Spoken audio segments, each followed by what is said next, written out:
Okay, Shemini.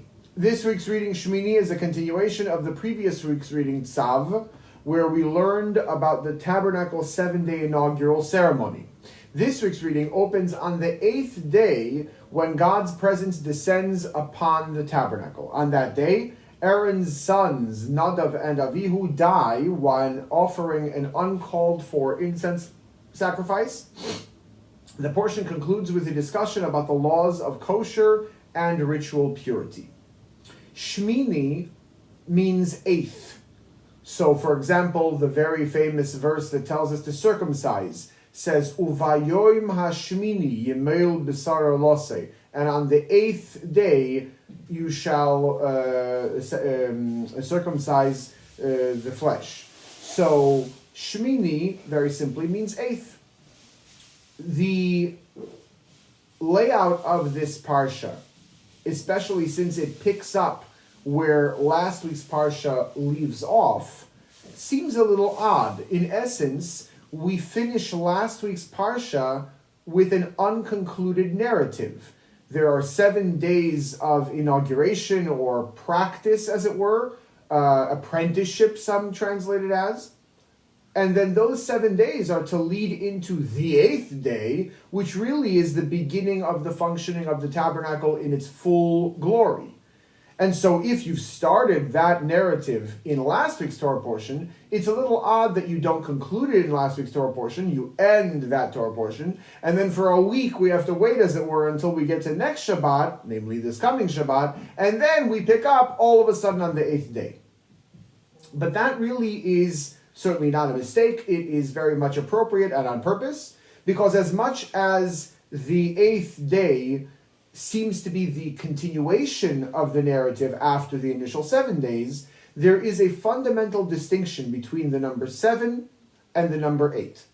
The number 7, whether in the sense of 7 days of the week, or 7 days of the sabbatical or Shemitah cycle, or when we look at geometry, for example, that there are 7 concentric circles that can come together to form a shape as opposed to 6 or 8.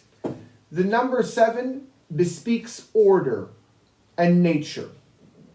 The number 8, being one above 7, is therefore bespeaking of transcendence of limitation and transcendence of nature. And so it's not by coincidence that it's on the 8th day when we have the circumcision for a baby boy, because the whole idea of circumcision is a covenant that is entered into that transcends conditions. Whether or not that child continues on the right path, following God and serving God, as the covenant would seem to indicate, he still is circumcised, even if he becomes a wicked idolater, murderer, who knows what.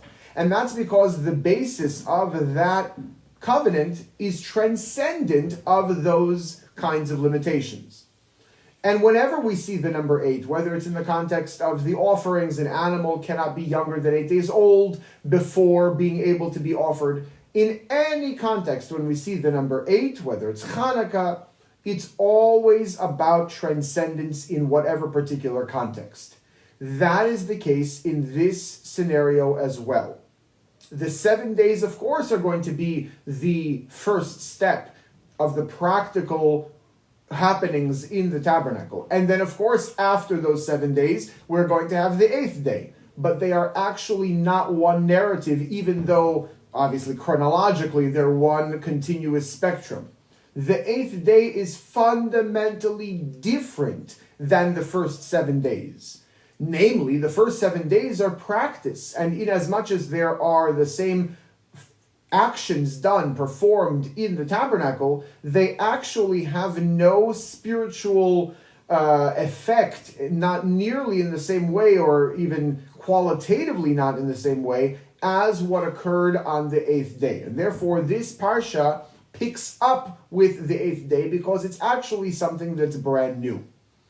That being the case, the 8th day and the concept of 8 or 8th being something that bespeaks transcendence, we somehow have to remember that the entirety of the parsha is named and under the banner of whatever is gleaned from the very beginning of the parsha. The name practically of any parsha comes from the very, very beginning, first couple of verses at the latest.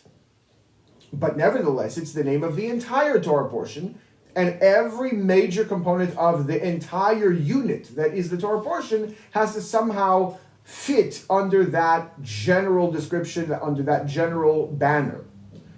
So when we look at the three main components of this Torah portion, obviously the 8th day of the tabernacle's functioning, that we've already explained how that's transcendent. The second main component is the passing of Nadav and Avihu, of the two older sons of Aaron. And we see there, as we'll get into, of course, when we get into the actual Aliyah, that their passing was because they transcended, or wanted, as it were, to transcend human limitations in serving God. And so their passing, as tragic as it was actually in a miraculous way. And the final main component of the Torah portion is that of kosher.